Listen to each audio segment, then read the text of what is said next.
inirekomenda na ng National Bureau of Investigation ang paghahain ng kaso laban kay Vice President Sara Duterte.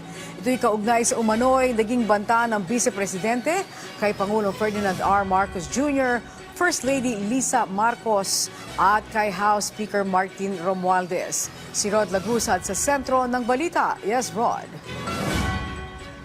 Angelique, inirekomenda na ng National Bureau of Investigation ang pagsasampa ng kasong grave threat at inciting to sedition laban kay Vice President Sara Duterte.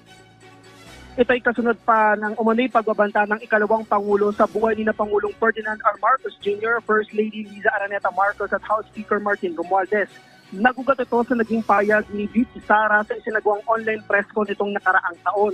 Ayon kay NBI Director Jaime Santiago, nasa Department of Justice na ang bola matapos nilang maihain ng rekomendasyon dito kaninang umaga. Anya, nasa DOJ na kumakita nito na sapat ang kanilang isiginagawang investigasyon at inilatag ng mga ebidensya. Kasama na rito ang pagkuha ng statement sa iba pang kasama gaya ng ilang kawani ng media sa naturang press con. Anya, kung makakakita ng prima facie evidence ang DOJ at magkakaroon ng certainty of conviction, dito na makakapaghain ng kaso. Binigyang diin naman ni Santiago na matibay ang kanilang kaso laban kay Sara.